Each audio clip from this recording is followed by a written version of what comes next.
তবে এই মুহূর্তে যে ছবি আপনাদের সামনে রাখবো, তমলুকে শুভেন্দু অধিকারীর নেতৃত্বে বিজেপির তিরঙ্গা যাত্রা, অপারেশন সিঁদুরে সাফল্য সেনাবাহিনীর, এবং সেই কারণেই তিরঙ্গা যাত্রা তমলুকে, যেখানে শুভেন্দু অধিকারী রয়েছেন।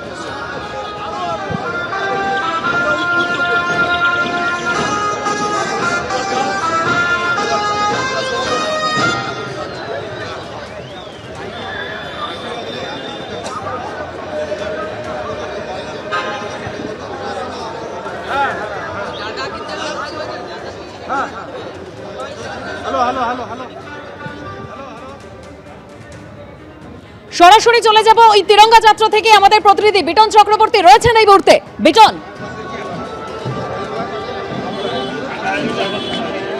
হ্যাঁ দেখো, প্রস্তুতি কিন্তু একেবারে চূড়ান্ত হয়ে রয়েছে। ক্যামেরা পার্সন অজয়কে দেখাতে বলবো, এই যে তমলুকের যে মানিকতলা এলাকা রয়েছে, সেই এলাকাতে কিন্তু একটু পরেই শুভেন্দু অধিকারী, রাজ্যের বিরোধী দলনেতা, তিনি কিন্তু এখানে আসবেন এবং সেই তিরঙ্গা যাত্রাতে তিনি কিন্তু অংশ নেবেন।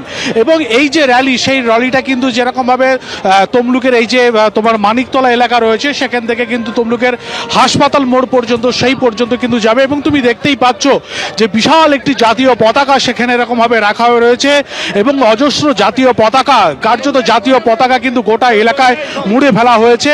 এবং সেনাদের যেরকমভাবে সাফল্য, সেই সাফল্যকে কিন্তু কুর্নিশ জানানোর জন্যই রাজ্যের বিরোধী দলনেতা শুভেন্দু অধিকারী সহ এলাকার যে সমস্ত বিজেপি নেতাকর্মীরা, তারা কিন্তু কোনো ধরনের কোনো পতাকা ছাড়াই দেশের জাতীয় পতাকা নিয়েই কিন্তু তারা এই পদযাত্রাটা করবেন। এবং সেই পদযাত্রা অপারেশন সিঁদুরের যে সাফল্য, সেই সাফল্যকে কুর্নিশ জানিয়ে, অর্থাৎ ভারতীয় সেনাবাহিনীকে কুর্নিশ জানিয়ে এই তিরঙ্গা যাত্রা। ধন্যবাদ বিটন।